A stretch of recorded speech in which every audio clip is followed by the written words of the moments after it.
Welcome back to Market on Close. I'm Renita Young in for Oliver Rennick, and let's get right to our next guest. I'm going to welcome in Marvin Owens. He's the Chief Engagement Officer of Impact Shares. You're also a former Senior Director of Economic and Development at the NAACP. Thank you so much for joining me, Marvin. Great to be here. Thanks for having me. Excellent, excellent. So let's start first with the indexes that you're responsible for. The ticker NACP, it tracks the Morningstar Minority Empowerment Index, and it's designed to provide exposure to U.S. companies with strong racial and ethnic diversity practices in place. Some of the companies in the index in the top 10 holdings, NVIDIA, Apple, Amazon, Tesla, ExxonMobil. What goes into choosing the companies that are in this very particular, very specific index? Thanks for the question. Take a couple steps back. Impact Shares is a 501c3 registered investment advisor, ETF issuer, that was funded with the support of the Rockefeller Foundation. And so our goal and our mission is to work with leading environmental and social advocacy groups to translate their missions into investable products. The first fund we launched was NACP in partnership with the NAACP. I was at the NAACP at the time, and we had a historic engagement strategy of corporate scorecards in which we would engage corporations and really measure their commitment to racial equity through their internal policies. And so what we've done essentially is taken that strategy and applied it to publicly traded companies in the Russell 1000. And what we have in this index are companies that really the top 200 companies that have scored the best in terms of criterion that were provided by the NAACP.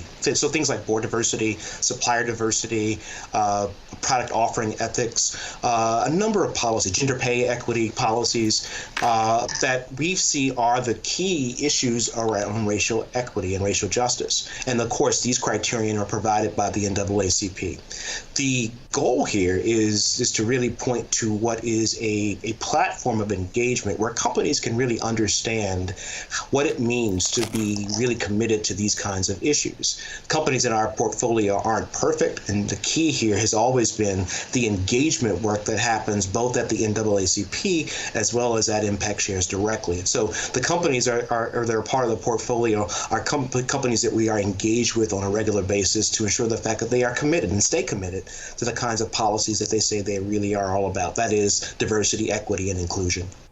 When you're engaging with these companies in the middle of the year, how often do you engage, and is there accountability held? How do you hold them accountable to the standards that have been set for being companies in this index? That's a great question. So, I mean, when we launched three years ago, this is a good example. When we launched 3 years ago, a company like American Airlines didn't score well enough to make it into the index. The NAACP really got involved and really engaged American Airlines on their internal policies and really began to work with the American Airlines in a very significant way. 2 years later, when we did the annual rebalance, American Airlines scored well enough to make it into the index. And so it's a good example of how the engagement work of the NAACP resulted in a change in the company's score, which means that they have done better in terms of really working toward the goal of diversity, equity, and inclusion. We also were part of a larger group of organizations that filed a shareholder resolution last fall related to paid sick leave around railroad workers last year. You remember the conversations that were happening nationally around the possibility of railroad workers striking. We happen to hold a number of those companies in our portfolios. And so we got involved and really filed a shareholder proposal around paid sick leave for workers.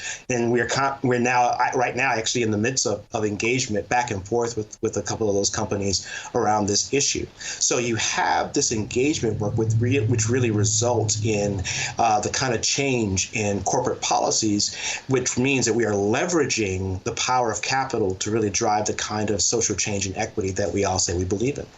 Absolutely. Before we get deeper into those specific issues, I do want to ask a little bit more about the other index, ticker Owens. It invests in agency-backed or agency mortgage-backed securities, and those are backed by pools of mortgage loans made to minority families, low, moderate income families, and families that live in persistent poverty areas. How's the performance been so far on this since the housing market has seen such shifts in the past year? Performance has been good, but most importantly, in addition to performance, what we're also seeing is because of the partnership we have with Redfin, we're also able to track the home value appreciation on these mortgages. So as an advocate, I've worked for years around issues around closing the racial wealth gap, and home ownership has always been an important part of that strategy.